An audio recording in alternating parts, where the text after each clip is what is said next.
Next question, I recognize the member from Guelph. Thank you, Speaker. My question is for the Premier. This week, the Intergovernmental Panel on Climate Change released a chilling report stressing that there must be rapid, deep, and immediate cuts to climate pollution. It's now or never for climate action.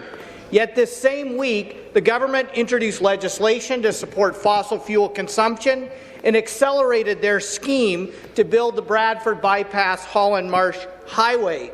It's clear the Premier's big, sprawl, expensive agenda clearly trumps climate action and adaptation. Speaker, we need to protect water, farmland, and wetlands. Our lives and livelihoods depend on it.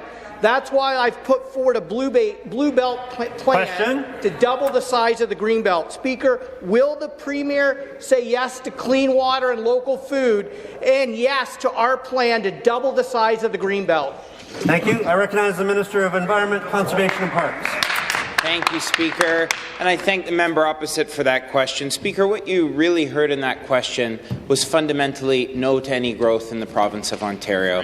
This Premier has said yes to record investments into transit. We're seeing tangible reductions in the largest source of GHGs being transportation as we transition to electric vehicles, the only province and first province to launch clean transportation fuels. As we work with industry, we've seen a phase-out of coal from some of the largest industry emitters, working with the steel sector for a 6 megaton reduction. Speaker, we've launched the largest wetlands restoration program in Ontario's history. In fact, I was just at the Winkworth property in my riding to see a project that started in the 80s continuing to grow. Speaker, we understand that we have to plan for growth in the province of Ontario. That means the dignity of a new Canadian, a house over their head, as it was for my grandfather when he immigrated from Italy. Thank you. Thank you, Speaker. Supplementary, I return to the member from Guelph. Speaker, what you just heard in that answer is the government is saying yes to expensive, big sprawl. I don't understand what the government has against local food and farmers. I don't understand why the government refuses to protect Ontarians from flooding. I don't know why they want to continue to build these super sprawl, super pollution highways that we simply can't afford. Why does the government want to force people into expensive, long commutes, spending time away from their family and friends, when instead we can build connected, livable, affordable homes in places near where we work?